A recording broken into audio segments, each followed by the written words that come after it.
ओम नमो भगवते वासुदेवाय. भगवान विष्णूंच्या कृपेने तुमच्या सर्व इच्छा मनोकामना पूर्ण हो. नमस्कार मंडळी. तर आज आहे मोहिनी एकादशी. तर मी तुम्हाला मोहिनी एकादशी व्रताची कथा सांगणार आहे. ही कथा ऐकल्यामुळे आपल्या आयुष्यातील दुःख, दारिद्र्य, गरिबी दूर होते. त्याचसोबत आपल्याला भगवान विष्णूंचा, माता लक्ष्मीचा आशीर्वाद प्राप्त होत असतो. त्यामुळे व्हिडिओ स्किप न करता शेवटपर्यंत जरूर बघा. चॅनलवरती नवीन असाल तर चॅनल लाईक करा आणि सबस्क्राईब देखील करा.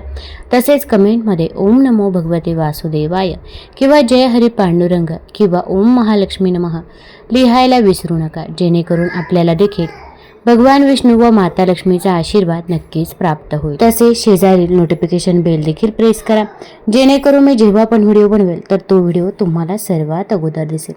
तर आज आपण मोहिनी एकादशी व्रताची कथा, त्यासोबत मोहिनी अवताराची कथा देखील जाणून घेणार आहोत. सरस्वती नदीच्या काठी भद्रावती नावाचे नगर होते. तेथे धृतिमान नावाचा राजा राज्य करत होता. त्या नगरात एक बनिया राहत होता. त्याचे नाव धनपाल होते. तो विष्णूंचा परमभक्त होता आणि नेहमी पुण्यकर्मात व्यस्त राहत होता. त्याचे 5 पुत्र होते: सुमना, द्युतिमान, मेधावी, सुकृत तथा दृष्टबुद्धी. तर दृष्टबुद्धी सदा पापकर्मात लिप्त राहत होता. अन्यायाच्या मार्गावर चालून त्याने आपल्या आईवडिलांचे सर्व दहन देखील बर्बाद केले होते.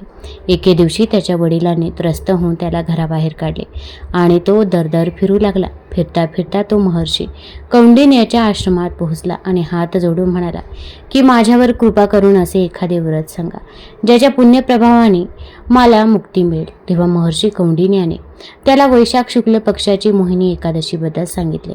मोहिनी एकादशीच्या महत्त्वाला ऐकून दृष्टबुद्धीने विधीपूर्वक मोहिनी एकादशीचे व्रत केले. या व्रतामुळे तो निष्पाप झाला आणि दिव्य देह धारण करून गरुडावर बसून श्री विष्णू धामाला गेला. या प्रकारे हे मोहिनी एकादशीचे व्रत फारच उत्तम आहे. धर्मशास्त्रानुसार याचे पठण केल्याने सहस्र गोदानाचे फळ मिळते असं देखील म्हटलं जातं. आता आपण भगवान विष्णूंच्या मोहिनी अवताराची कथा जाणून घेणार आहोत. तर एकदा कमेंटमध्ये ओम नमः शिवाय किंवा ओम नमो भगवते वासुदेवाय जरूर लिहा. एकदा कैलासावर भगवान शंकर प्रदोषकाळी भस्म हातात घेऊन सर्वांगाला लावत होते. त्या भस्मात एक खडा होता. तो त्यांच्या हाताला लागला म्हणून त्यांनी तो भूमीवर ठेवला.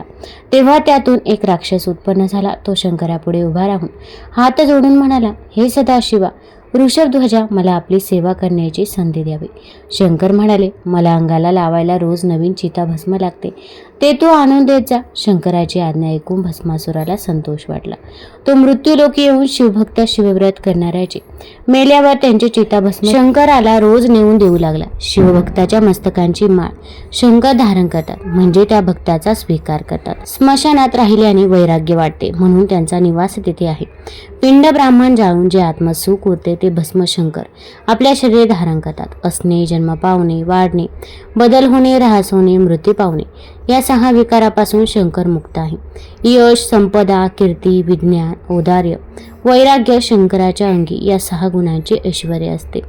परिपूर्ण ब्रह्मानंद, शाश्वत, निर्विकार, माया चक्र चालवणारा, भक्त रक्षणार्थ सगुण रूप धारण करणारे शंकराचे स्वरूप आहे. चिताभस्म शोधण्याच्या कामी फार पायपीट होते. त्यामुळे भस्मासूर कंटाळा. त्याने विचार केला, आपण असू शक्तिमान असून असले परिश्रम कसले करत बसलो. त्यापेक्षा सर्व लोक, ब्राह्मण, राजे, देव, शूद्र, ब्रह्मदेव, विष्णू आणि जमले तर शंकराला मारून त्रिभुवनाचे राज्य का करू नये असा कपटी विचार मनात ठेवून चिताभस्म न घेता शंकराकडे गेला. नम्रपणे दिनवाने तोंड करून म्हणाला, देवा, मी पृथ्वीवर खूप हिंडलो, परंतु नवीन चिताभस्म मला मिळाले नाही. आता काय करावे. शंकर म्हणाले. भस्मासूर शंकराची स्तुती करत म्हणाला, हे पंचवदना, विरूपाक्षा, त्रिपुरारी, उमावल्लभा, नागभूषणा, मला आपण एक वरदान द्या. ज्या दिवशी चिताभस्म मिळणार नाही त्या दिवशी आपला नेम टळू नये म्हणून मी ज्याच्या मस्तकावर हात ठेवून तो तत्काळ जळून भस्म व्हावा, असे म्हणून भस्मासुराने शंकरापुढे लोटांगण घातले व वरदान देण्याची विनंती करू लागला. शंकराचा भोळा स्वभाव परिचित असल्याने पार्वतीने असा वर देऊ नये असा सल्ला दिला. षडानन, गजानन, नंदी यांनीही पार्वती मातेचा सल्ला योग्य आहे असे अनुमोदन दिले. परंतु शंकराने भस्मासूर असुर असला तरी माझे लेकरू आहेत, तो वरदानाचा दुरुपयोग करणार नाही असे म्हणून भस्मासुराला तथास्तु म्हणून वरदान दिले. वरदान मिळताच भस्मासूर आनंदाने नाचू लागला. तत्काळ मृत्यूलोकी जाऊन संत, सज्जन, ऋषी, भक्त यांच्या डोक्यावर हात ठेवून त्यांचे भस्म करू लागला. रोज असंख्य लोक भस्म होऊ लागले. त्यामुळे मृत्यूलोकी हाहाकार उडाला. भस्मासुराने ठरवले की मृत्यू लोकातील समूह लोकांचा नाश करून नंतर देवदेवता, नंतर विधाता विष्णू, शेवटी शंकराचे भस्म करून पार्वतीला घेऊन जावे असे म्हणून तो निघाला. तिकडे भस्मासुराच्या अत्याचाराला त्रासून ऋषी इंद्राला शरण गेले. इंद्रदास सर्वांना घेऊन ब्रह्मदेवाकडे आणि ब्रह्मदेव सर्वांसह विष्णूकडे गेले. विष्णूला त्यांनी भस्मासुराचे प्रताप सांगितले. मग विष्णू त्यांना घेऊन कैलासावर शंकराकडे आले. विष्णू म्हणाले, महादेव, तुमच्या वरदानाने उन्मत्त झालेल्या भस्मासुराने महासंहार मांडला आहे. आम्हीही नष्ट होऊन जाऊ. तो इथे येऊन सर्वांना भस्म करेल. तुझी पत्नी हेमवतीला सांभाळ. शंकराने देवाकडे पाहून त्यांना धीर देत म्हटले, भस्मासुराचा सर्वनाश होण्याची वेळ आली आहे. तुम्ही चिंता न करता स्वस्थानी जावे. तेवढ्यात भस्मासूर तेथे आला. सर्व देव शंकराला काही सांगत आहे. आता आपले अपराध हे प्रकट करणार असे वाटून त्याने देवांना धमकी दिली की उद्या मी तुम्हा सर्वांचे भस्म करून टाकेन. हे ऐकून शंकर क्रोधित होऊन म्हणाले, अरे अधमा, मी दिलेल्या वराचा असा दुरुपयोग केलास. भस्मासुराने मधोमध होऊन शंकराला दुरुत्तरे केली. म्हणाला, म्हाताऱ्या, तुझी सुंदर बायको मला दे. हे ऐकून पार्वती उठून निघून गेले. भस्मासूर शंकराच्या डोक्यावर हात ठेवण्यासाठी सरसावला. शंकर वेगाने वनात पळून गेले. भस्मासूर त्याच्या मागे धावू लागला. तुझे भस्म माझ्या अंगाला लावतो असे ओरडू लागला. पण वेदांना, शास्त्रांना ज्याचा अंत लागत नाही, मायाचक्र चालवणारा, इंद्रियातीत ब्रह्मादिक देवांचे ध्यान, संकादिकांचे पूजास्थान, त्रिगुणातीत महादेवाला धरीन धरीन म्हणत भस्मासुराला जवळ दिसे पण हाती लागत नसे. असे 1 कोटी वर्ष गेले. शब्दांच्या, शुभाशुभाच्या, तर्ककुतर्काच्या, शास्त्राच्या विद्येच्या पलीकडे अनाकलनीय स्वरूप असणारा शिव, तपश्चर्या, बल, धन, विद्या यांच्या सामर्थ्यावर आकलन करू पाहणाऱ्यांनी कोटी जन्म घेतले तरी तो हाती लागत नाही. भक्ताच्या प्रेमभक्तीने तो वश होतो. उमेसह त्याच्या घरी निवास करतो. आपल्या पतीचा भस्मासूर पाठलाग करतो आहे. त्याच्या हाती सापडला तर या विचाराने पार्वती दीन झाली. तिने आपला बंधू शेषशाही विष्णूचा सहाऱ्यासाठी धावा केला. तो धावा ऐकून विष्णूने विश्वातील सर्वात सुंदर स्त्रीचे रूप घेतले. असे मोहिनी रूप घेऊन विष्णू भस्मासुराच्या वाटेत उभे राहिले. आता काय घडते म्हणून भगवान शंकराने वटवृक्षाचे रूप घेतले व तेथेच थांबला. मोहिनीला पाहताच भस्मासूर थबकला. त्याचे मन तिच्याकडे आकर्षित झाले. भस्मासूर आपल्याकडे पाहत आहे हे ध्यानात आल्यावर मोहिनीने उत्तम नृत्य करण्यास प्रारंभ केला. तिचे मनमोहक नृत्य, लाघव तसेच रूप लावण्य, सुस्वर गायन ऐकून भस्मासूर मुग्ध झाला. मोहिनी जवळ जात हळुवार आवाजात तिची नृत्य गायन कलेची प्रशंसा करत म्हणाला, हे सुंदरी, तुझ्यावरून पार्वती लक्ष्मीचे सौंदर्य ओवाळून टाकावे. माझे चित्त तुझ्या पायी गुंतले आहे. मला वरमाला घालून तुझा निरंतर दास करून घे. मोहिनी गोड हसून म्हणाली, मी तुम्हाला वरमाला घालेन, पण माझी एक अट आहे. समोरच्या वटवृक्षामध्ये माझे आराध्य दैवत निवास करत आहे. त्याला मी मला उत्तम पती मिळाल्यावर लग्नाआधी त्याच्यासह यथासांग नृत्य करीन असा नवस केला आहे. मला तू उत्तम पती वाटतोस. तू माझ्याबरोबर नृत्य करशील का? मोहिनीच्या मंजूळ लाडीक बोलण्याने अधिकच तन्मय झालेला भस्मासूर म्हणाला, एवढेच ना, तू सांगशील तसे करीन. मोहिनी म्हणाली, माझ्याबरोबर नृत्य करताना मी जसे हावभाव करेन, जशी पावले टाकेन, जसे नेत्र संकेत करेन, जशा हस्तमुद्रा करीन त्याप्रमाणेच तू केल्या पाहिजे. तो माझ्या आराध्य देवतेच्या उपासनेचा भाग आहे. यात काही चूक होता कामा नये. नाही तर ते दैवत कोपेल आणि दोघांचा नाश करेल. याचा विचार कर. एवढे बोलून मोहिनी लाडीकपणे हसली. भस्मासुराची सारासार बुद्धी नष्ट झाली. त्याने मोहिनीच्या सर्व अटी मान्य केल्या. त्यानंतर मोहिनी भस्मासुराचा हात धरून त्याला वटवृक्षाखाली घेऊन आली. प्रथम दोन्ही हात जोडून वटवृक्षाला नमस्कार केला. नंतर मंदगतीने नृत्य गायन आरंभ केला. मोहिनीचे नृत्य पाहून इंद्रांच्या अष्टनायिका लाजून गेला. यक्ष किन्नर गायन ऐकून दंग झाले. मोहिनी जसजसे हावभाव करू लागली, भस्मासूर तसतसे करण्याचा प्रयत्न करू लागला. सर्व देव मोहिनीचे नृत्य गायन सौंदर्य आणि भुलून गुप्तपणे तेथे जमले. नाचता नाचता मोहिनी त्वरेने नृत्यमुद्रा करू लागली. भस्मासूर तल्लीन होऊन नृत्यमुद्रा करत होता. त्या ओघात मोहिनीने पटकन आपल्या मस्तकावर हात धरले. तिचे अनुकरण करणाऱ्या भस्मासुराने आपले हात मस्तकावर ठेवले आणि क्षणात त्याचे भस्म झाले. अशा प्रकारे भगवान विष्णूने मोहिनीचे रूप घेऊन भस्मासुराला जाळून टाकले. त्यानंतर मोहिनीचे रूप टाकून चतुर्भुज रूपात ते प्रकट झाले. त्यावेळी वटवृक्ष नाहीसा होऊन त्यातून शंकर प्रकट झाले. दोन्ही देवांनी एकमेकाला प्रेमाने आलिंगन दिले. हे पाहून गुप्त रूपात असलेले सर्व देव प्रकट झाले. त्यांनी आकाशातून फुलांचा वर्षाव केला. मोहिनी रूपाला भुलून शंकराचा वीर्यपात झाला होता. त्याचे पृथ्वीवर पडून 8 भाग झाले. असितांग, रुरु, चंड, क्रोध, उन्मत्त, कपाल, भीषण, संहार हेच पुढे अष्टभैरव म्हणून प्रसिद्ध झाले. शिव विष्णूनंतर एकमेकांबरोबर कैलासावर गेले. त्यावेळी पार्वती पुढे आली. तिने दोघांची पूजा केली.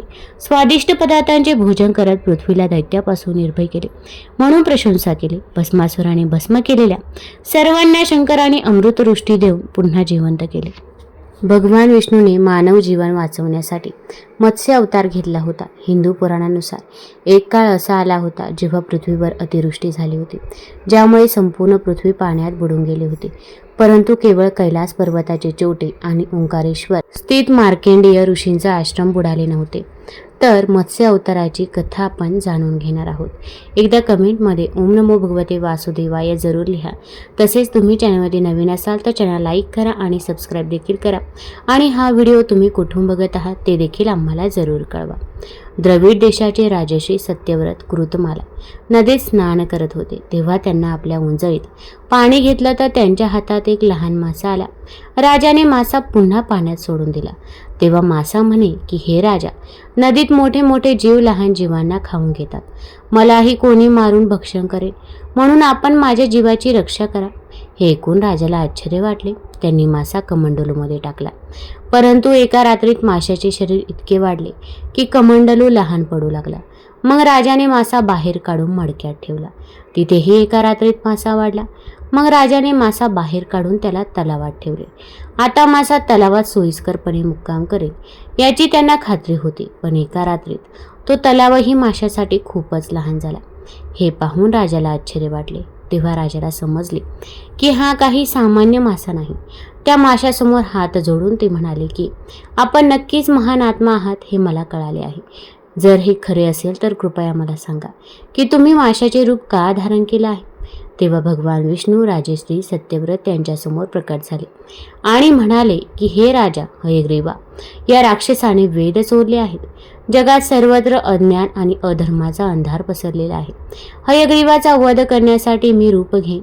आजपासून 7व्या दिवशी महापुराने जमीन समुद्रात बुडवली जाईल. तोपर्यंत तुम्ही एक नाव तयार करा आणि सर्व प्राणी मात्रांचे सूक्ष्म शरीर आणि सर्व प्रकारच्या बिया घ्या आणि सप्तर्षींसह त्या बोटीत जा. जोरदार वादळामुळे जेव्हा नाव डळमळीत होईल तेव्हा मी तुम्हा सर्वांचे माशाच्या रूपात रक्षण करेन. तुम्ही नाव माझ्या शिंगाने बांधा. मग मी प्रलयाच्या शेवटपर्यंत तुमची बोट ओढत राहीन. त्यावेळी भगवान मत्स्याने नाव हिमालयाच्या शिखरावर बांधले. त्या शिखराला नौकाबंद म्हणतात. प्रलयाचा क्रोध शांत झाल्यावर भगवान विष्णूने हयग्रीवाचा वध केला आणि त्याच्याकडून वेद हिसकावून पुन्हा ब्रह्मदेवाला दिले. प्रलय संपल्यानंतर परमेश्वराने राजा सत्यव्रत यांना वेदांचे ज्ञान परत दिले. सत्यव्रत राजाला ज्ञान आणि विज्ञान भरभरून मिळाल्यावर ते वैवस्वत मनू म्हणून ओळखले गेले. या बोटीतून वाचलेल्यांपासून जगातील जीवन सुरू झाले असे देखील म्हटलं जातं. उल्लेखनीय आहे की हयग्रीव अवतारात भगवान विष्णूची मान आणि चेहरा घोड्यासारखा दिसत होता. तुम्हाला जर या कथा ही माहिती आवडली असेल तर चॅनल लाईक करा, सबस्क्राईब करा आणि आपल्या मित्रपरिवारासोबत जरूर शेअर करा. धन्यवाद.